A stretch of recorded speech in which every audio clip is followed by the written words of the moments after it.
It's day two of the LA Auto Show. It's not nearly as crowded today, not nearly as many new product introductions. So I think it's a good time to start talking about the show itself and take you on a little tour. The main difference between this show and Detroit, no snow, and temperatures that average about 70 degrees warmer here, plus maybe a few hundred more palm trees. Now, as Detroit debates expanding Cobo, let's take a look at the LA Convention Center and how it's different than Cobo. There are things they did right here, like lots of glass, open spaces, and a very modern, inviting feel. There are also things they didn't do right that you wouldn't want to see done as they expand Cobo. Look at this layout. They expanded here by adding a second hall. Now they have a west hall and a south hall, and they have this walkway in between them. Doesn't look too long on this map, but you try to walk it, and it keeps going and going and going. Now you get into one of the halls, and each year this show looks more and more like the big show in Detroit. More elaborate displays, more crowds of journalists. In fact, this used to be a far more manageable show than the Detroit show. Now it's just as crazy here as what we see every January in Detroit, just nicer weather.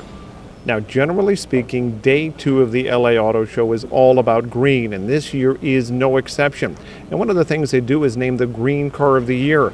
Last year it was the Chevy Tahoe Hybrid. This year, it's a very different vehicle. Now let's take off the sheet.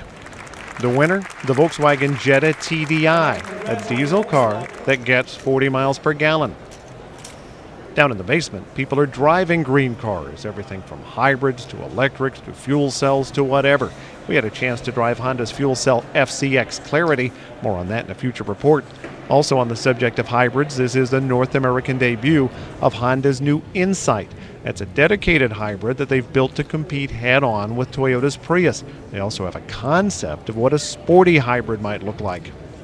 But it's not all about hybrids. This is the land of Rodeo Drive, and they have an entire hall here. It is a small one, but it is an entire hall dedicated to the high-end and exotic vehicles.